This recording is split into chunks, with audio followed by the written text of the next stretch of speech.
नमस्कार दोस्तों। सबसे पहले समझते हैं कि असल में हुआ क्या है।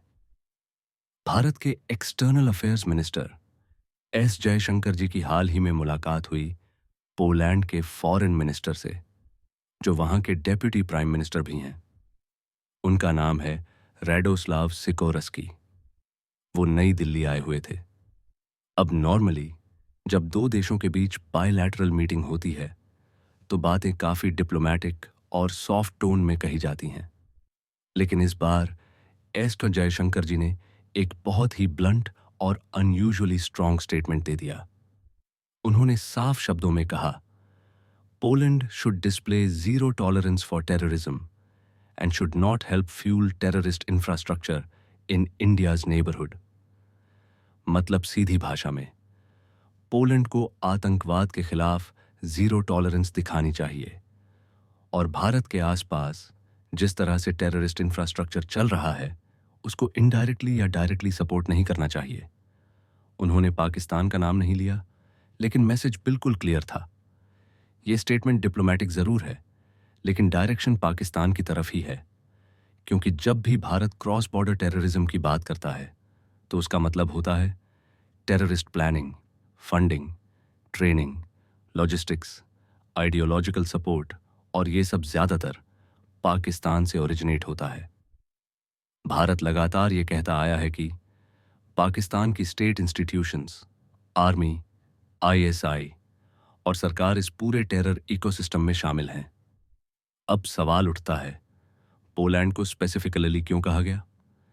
इसका बैकग्राउंड 2025 में जाता है। पिछले साल अक्टूबर में पोलैंड के यही फॉरेन मिनिस्टर पाकिस्तान गए थे। 23 से 24 अक्टूबर को उनका ऑफिशियल विजिट हुआ था। उस विजिट के बाद पाकिस्तान और पोलैंड ने एक जॉइंट स्टेटमेंट जारी किया और उसी जॉइंट स्टेटमेंट में कश्मीर का रेफरेंस दिया गया था।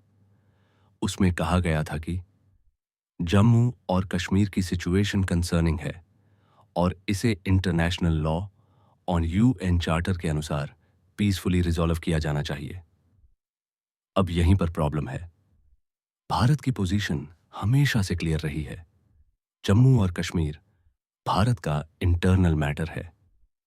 शिमला एग्रीमेंट और लाहौर डिक्लेरेशन के मुताबिक इस पर कोई थर्ड पार्टी नहीं होगी, सिर्फ बायलैटरल तरीके से ही बात होगी।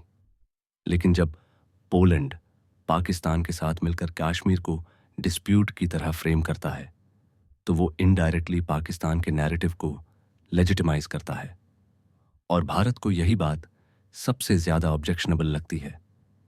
भारत का कहना यह है, आप पाकिस्तान के साथ ट्रेड करो, डिप्लोमेसी रखो, कोई प्रॉब्लम नहीं, लेकिन टेररिज्म को इग्नोर करके और कश्मीर जैसे सेंसिटिव मुद्दे पर पाकिस्तान की भाषा बोलकर आप न्यूट्रलिटी का नाटक नहीं कर सकते।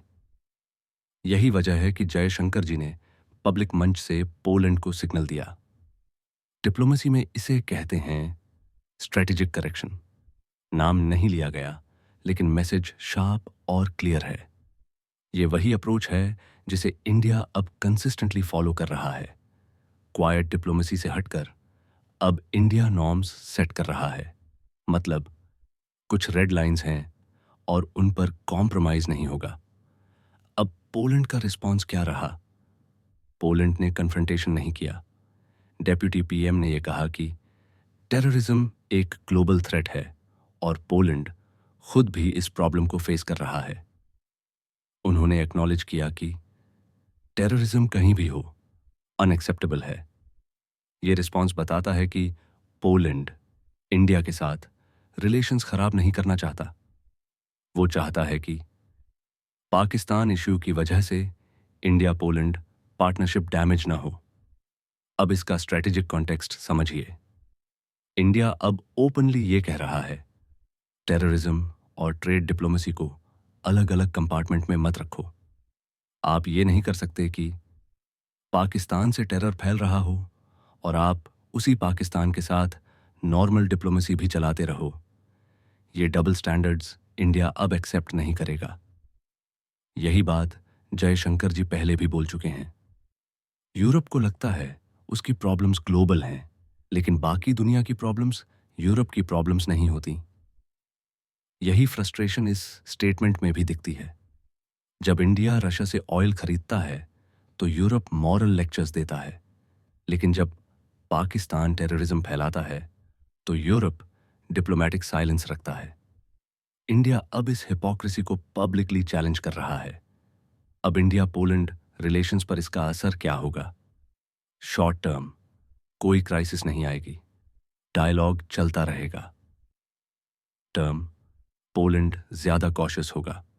पाकिस्तान के साथ जॉइंट स्टेटमेंट्स में, खासकर कश्मीर लैंग्वेज को लेकर। लॉन्ग टर्म इंडिया चाहता है वैल्यू बेस्ड पार्टनरशिप, जहां टेररिज्म पर कोई एम्बिग्यूइटी ना हो। अब ट्रेड एंगल देखिए। इंडिया पोलैंड ट्रेड पिछले 10 साल में करीब 200% बढ़ा है। आज ये लगभग $7 बिलियन के आसपास है। Direct flights, technology cooperation, industrial collaboration, इन सब पर काम चल रहा है। यानी इकोनॉमिकली रिलेशंस स्ट्रांग हो रहे हैं। और इसी वजह से इंडिया चाहता है पॉलिटिकल क्लैरिटी भी उतनी ही स्ट्रांग हो। आने वाले समय में EU India summit trade deal, multiple European visits सब स्केड्यूल्ड हैं। तो इंडिया का ये मैसेज सिर्फ पोलैंड के लिए नहीं था, ये पूरे यूरोप के लिए था। बॉटम लाइन यही है, इंडिया अब ये साफ कह रहा है, टेररिज्म कोई रीजनल इशू नहीं है, ये ग्लोबल थ्रेट है। और जो देश पाकिस्तान के साथ रिलेशंस रखते हैं, उन्हें टेररिज्म को साइड में रखकर डिप्लोमेसी नहीं करनी चाहिए। अब डिप्लोमेसी पोलाइट जरूर है, लेकिन सॉफ्ट नहीं रही। और यही इंडिया की नई फॉरेन पॉलिसी पोस्चर है, firm, clear and non negotiable on terrorism.